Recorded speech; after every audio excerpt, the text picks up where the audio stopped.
샬롬, 반갑습니다. 서천 목사입니다. 어느덧 10월도 거의 다 지났습니다. 2024년이 끝나기 전에 우리 마가복음도 마칠 수 있으면 좋을 텐데 두 달여 남은 2024년 우리가 감사하며 지낼 수 있길 기원합니다.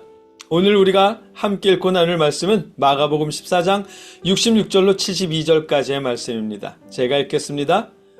베드로가 안뜰 아래쪽에 있는데 대제사장의 하녀 가운데 하나가 와서 베드로가 불을 쬐고 있는 것을 보고 그를 빤히 노려보고서 말하였다.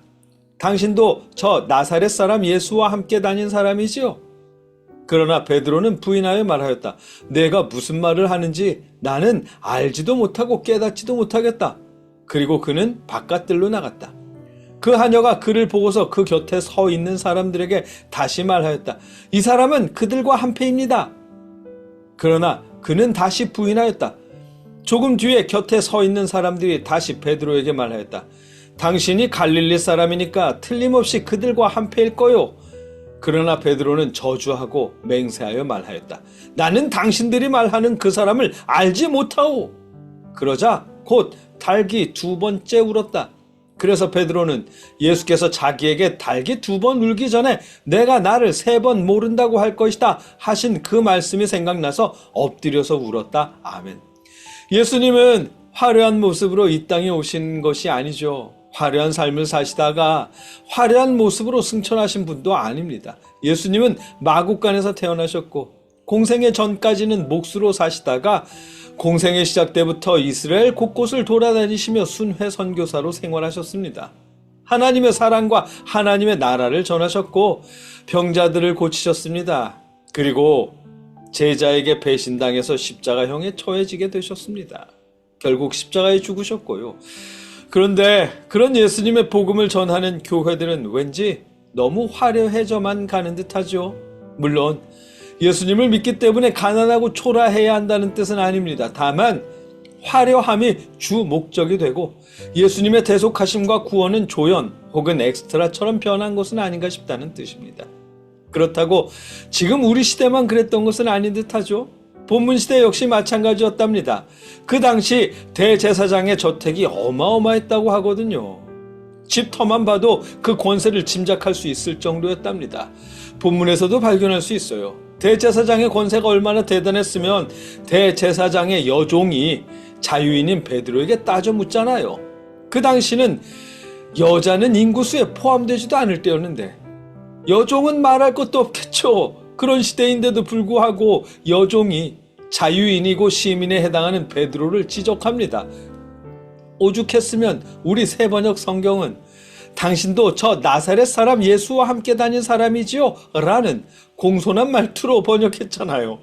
명색이 대제사장 집인데 여종조차 주인의 권세를 등에 업고 함부로 굴고 있습니다. 하나님을 믿는 이유가 하나님의 의를 위해서가 아니라 권세를 위해서였겠고 그렇게 권세를 얻었기 때문에 하나님의 의가 사라진 것이겠죠. 이때까지의 베드로는 역시 마찬가지였습니다. 베드로를 비롯해 예수님의 제자들이 예수님을 따라다닌 이유는 화려함이 목적이었잖아요. 예수님께서 왕위에 오르실 때 한 자리 차지하게 되는 걸 바라고 따라다녔잖아요. 그랬는데 예수님이 재판을 받고 있으니 예수님을 모른다며 부인할 수밖에 없는 거죠. 베드로가 3번째 가서는 그러나 베드로는 저주하고 맹세하여 말하였다. 나는 당신들이 말하는 그 사람을 알지 못하오 라며 예수님을 저주하기까지 했습니다. 누구라도 그렇겠죠. 잘 나가는 사람인 줄 알고 만났는데 기대에 미치지 못하면 바로 손절하는 사람들도 많잖아요. 실망하고 부인하고 그러는 거 기대하던 것과 달랐기 때문입니다. 예수님을 믿을 때도 마찬가지입니다.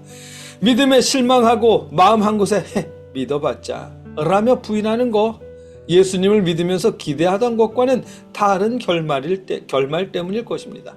하나님을 믿으면 꽃길만 간다는 말, 하나님께 순종하면 모든 일이 형통해진다는 말, 하나님께 정성을 다하면 성공하고 부자 된다는 말을 듣고 교회에 다니기 시작했는데 결과가 똑같아지면 별로 변한 것 같지 않으면 실망하고 원망하고 부정하고 그렇게 되잖아요.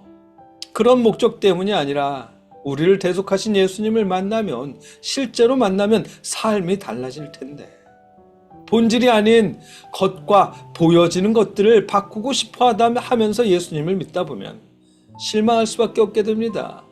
믿음을 포기하게 되고요. 우리만, 한국만 그러는 거 아닙니다. 서양도 마찬가지예요.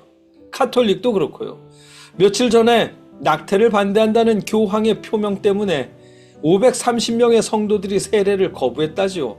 물론 성직자의 성적인 부도덕을 징계하지는 않으면서 낙태만 정죄하는 행태 때문일지도 모르겠지만, 어찌 되었든 성경의 가르침이 자신들의 바람과 다르다는 이유로 예수님 믿고 세례받는 걸 거부했습니다. 예수님을 믿는 이유가 예수님의 가르침을 따르고 구원받기 위해서가 아니라 자신들의 뜻을 예수님이 이루어 주기를 바라면서 예수님을 믿었기 때문에 그런 것이겠죠.